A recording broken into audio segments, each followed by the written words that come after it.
So, last talk of the night. Now, APIs are well and good, but my favorite thing to end the night with is a good ops story. And this is one of those. Now, Simon has kind of ruined my reveal here, but I'll do it anyway. The challenge is to move from MySQL to Postgres, and also from AWS to SoftLayer. The story behind this is kind of long and convoluted, but basically, there was sort of, and I'll explain in a second, two different situations that came up at roughly the same time inside Lanyrd that meant that both these moves made a lot of sense for us. So let's go through them now. First of all, MySQL. Well, it is a problem generally, it's my personal opinion, but why in particular is MySQL a problem? First of all thing, and the big push for us here is that adding columns is slow. Now, at this scale at the time, adding a column on our biggest table was about 15 to 20 minutes, so adding 4 columns was over an hour. That's not really acceptable for a site where you, and that locks the table. Say that this is our core table that links users to what events they're going to, which is a big part of Lanyrd. If that table is locked, the site basically can't run for an hour, so that's kind of unacceptable. At Eventbrite scale, it takes a lot longer to run some of these editions. It can take sometimes multiple days, but we do it sort of using Pacona, so it's run in the background. But at Lanyrd, we didn't have that option. Data integrity, MySQL is quite poor. It has foreign key support just. It's not amazing foreign key support. It doesn't have certain things like asserting check constraints and asserting sort of types on foreign keys and that kind of stuff. And you can sort of slip nulls into columns they shouldn't be there, and it corrupts very easily, and all manner of nasty things that is a whole other talk by itself. It has a very limited set of data types. Now, MySQL has strings, it has dates. It doesn't have time zones on dates, it just has dates. It has a few other things. Postgres has arrays, Postgres has dates with time zones, Postgres has IP address field types, has a whole manner of rich kinds of fields with their own indexing, their own fast lookup functions, all the stuff you want. And yes, that's all nice, but the key thing here is that adding columns is slow. This is the main thing that got us to move. After I think one change took 2 hours, the site being in that read-only mode someone showed you earlier, we're like, okay, this is kind of a bit much now, what do we do? There are many, many other reasons. This is the whole talk by itself. If you're in Budapest in 3 weeks' time, I'm giving that talk there, but this is not that talk. So the second problem here is AWS. Now, AWS is kind of a trade-off. It's more expensive than most servers by itself, but the wonderful idealistic goal is that you look like this graph. You have a lovely sort of peaky, this is say on Netflix, this is the evening, this is the middle of the morning. No one watches TV here, everyone watches TV here, right? That's fantastic. So what you do is you have your servers, you add more than one goes up, you scale down, so it drops down again, and you save money in this gap here where you're not running a server. That's your money saving. Now, unfortunately, Lanyrd's demand looks much more like this. So sort of, there is definitely a curve there, but we had quite a lot of international sort of usage of the site. It was quite a flat curve, and most of our demand was on a yearly basis. There's a big peak around sort of spring and autumn and a big dip in winter. And so we didn't really have that reason to, the ops work involved to scale servers at that point. It's so fragile and so difficult, it just wasn't worth the investment for us. So what we're doing is we're paying hourly rates for what we should be using, in theory, we'd be saving us money here, but actually we're just paying a more expensive hourly rate on this continuous scale. Another small reason is that disk.io is very slow on virtualized servers. This has improved a bit since, but it's still pretty bad. It's one of the slowest things you see. It's usually 10 times or worse, slower. And so this kind of feeds into this what I call the spectrum of hosting. There are many different kinds of hosting. They kind of run on this thing from very immediately costed and sort of very fixed and generic solutions like AWS, a cloud provider, all the way down to building your own data center, which is a ridiculous proposal, by the way. Don't ever do that unless you're Google. And here you got costs within a decade. So we need to get a generator. The waiting list of generators is a year, so you need to factor that into the thing. We need to get all the builders in. It becomes a ridiculous prospect. And so somewhere on this scale, and you'll probably move up and down as your company grows and shrinks, you'll sit. So my personal website sits here because it's a good balance between, I'm a single person, I'm not a company, don't have much funds, but I want some customization. Lanyrd was over here. We jumped down 2 steps to dedicated servers. And so what you've got with cloud providers is this wonderful, servers are fully available, they spin up rapidly, but they're kind of expensive. And down here, it takes an hour or 2 to get a server, but you can pick the memory, you can pick the disk types, and they're a lot cheaper on sort of the overall monthly scale. And so that's all, but then, doing it at the same time, one of these moves is already crazy. Moving from MySQL to Postgres is already a crazy idea. Combining it with then moving across an entire continent at the same time and changing the kind of hosting you're running seems a bit ridiculous. But there are good reasons why we did this. Three of the main key reasons are that both of these need time in read-only mode. Now, read-only mode isn't downtime. It's a lot better than that, but it's still not full site functionality. There's still issues with it. You're not logged in. You can't attend and track any events. You can't create events. So it's not a preferable mode to be in. And at this point, we'd had, I think, about 6 or 7 hours in read-only mode in the past 2 months. And so we were kind of worried we'd have too much more of it. Both of them involve copying the whole data set, which is sort of the reason behind read-only mode. Like both of these, moving data center and also moving your database, involve freezing your database in time, mutating it somehow, being it moving across continents or changing the format of it, and then reloading it. And so they kind of, and this last one here, they interleave very nicely. Both of these concepts sort of, as you'll see in the plan later on, can be done sort of in step with each other in a way that they use fractionally more time than an individual one, but you get so much more done. So the key trick here, I think the harder of the two things, is converting MySQL to Postgres. Now, this, at the start of this project, was kind of like an idealistic goal. Like, I would love to convert MySQL to Postgres. It'd be amazing. But how would you do that? Like, they're very different databases. They have different column types, different formats, different dump types. Everything is different about them. They both run SQL. That's about the same. And even then, the SQL doesn't really match properly. And so your key thing here is you start with MySQL. Excellent place to start if you're getting away from it. You then dump that in Postgres-compatible format. Now, I think at some point in the past, this was Postgres compatible. It hasn't been for at least a decade. And so you get this file. It's kind of, it's not MySQL, but it's not Postgres either. It's kind of a middle ground. Like the quoting is wrong, the functions are all named wrongly, but it's a start. And so what we have then is we have a second step, which is what we wrote inside Lanyrd. Is a scripted file conversion. It takes this dump file, turns it into a separate dump file. And what this is doing, this is fixing quoting, this is fixing sort of a SQL syntax and small minor variations of things.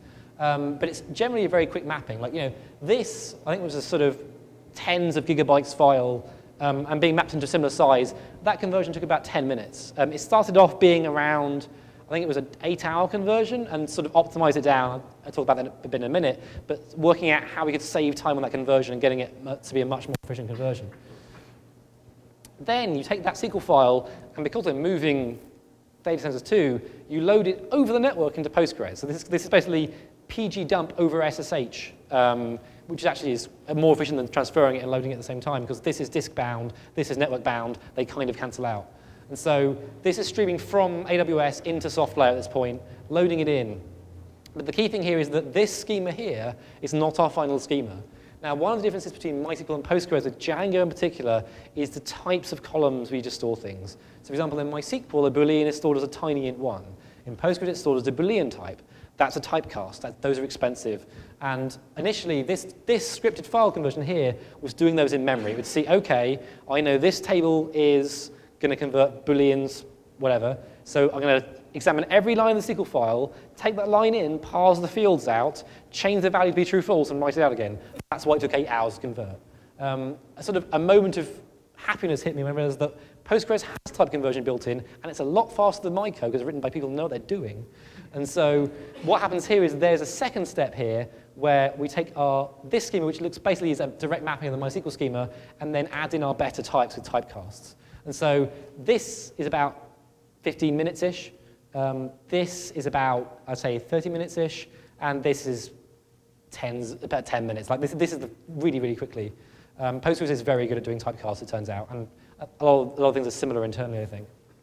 And the nice thing is, I did all this work so you don't have to if you ever want to do this.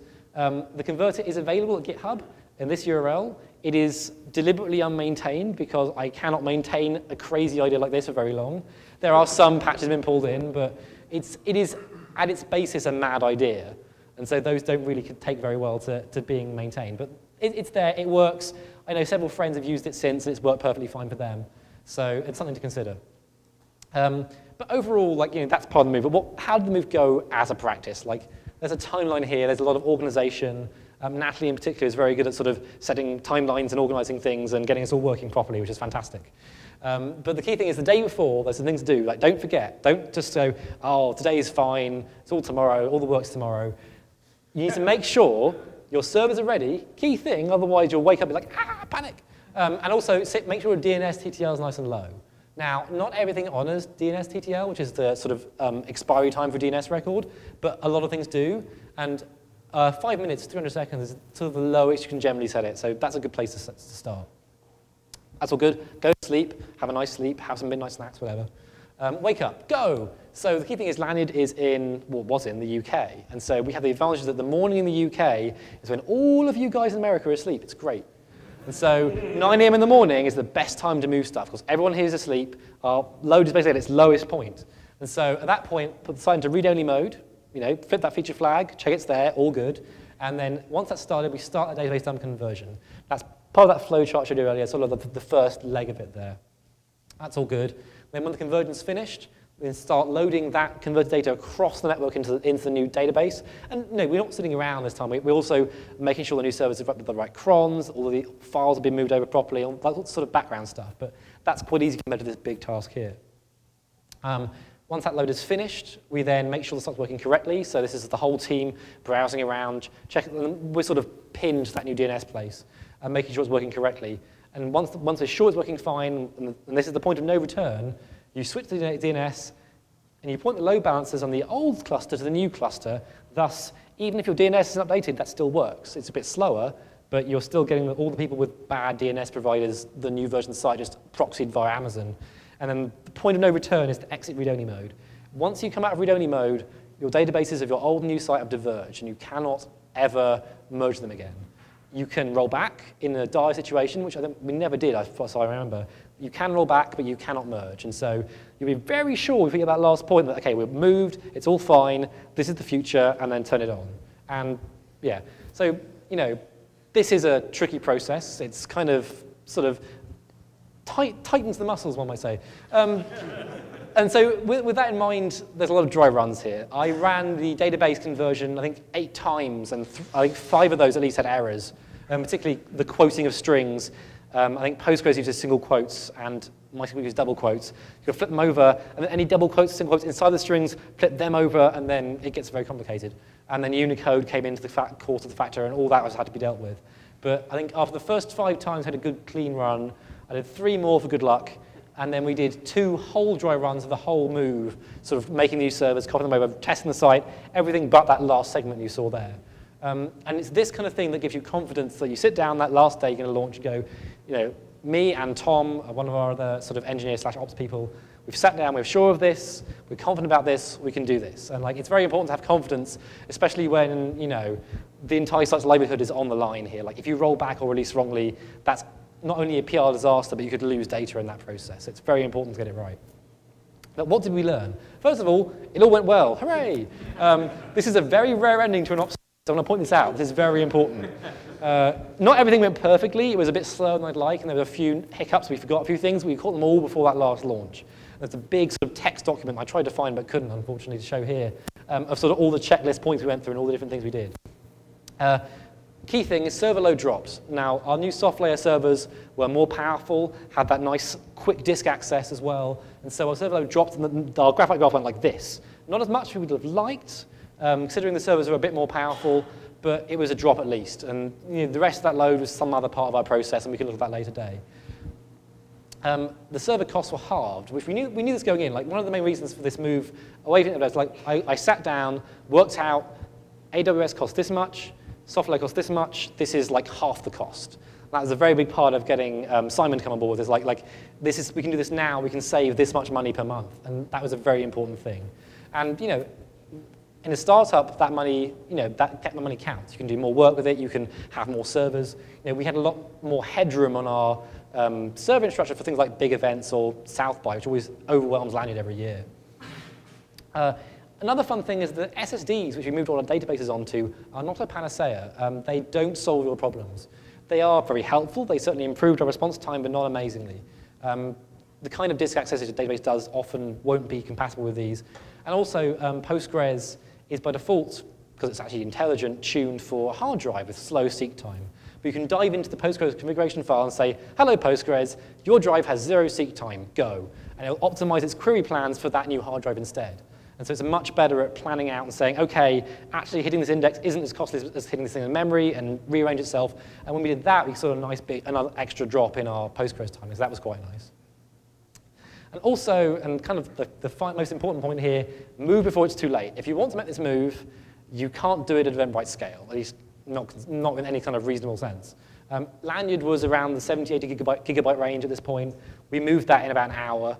That seems fine for a site of our size, but any bigger and it starts becoming a problem. So if you're considering this, or considering some other move like different database technology, the earlier you do it, sort of the easier and cheaper it will be, but of course, you have to develop new features. And as a startup, with Lanyrd specifically, there's always that race between we need to make the site better, we need to add new features, we need to keep going and scaling. And so that's always a tricky one to balance out. But this kind of task especially is so much easier if you do it earlier on when your database is smaller. Thank you.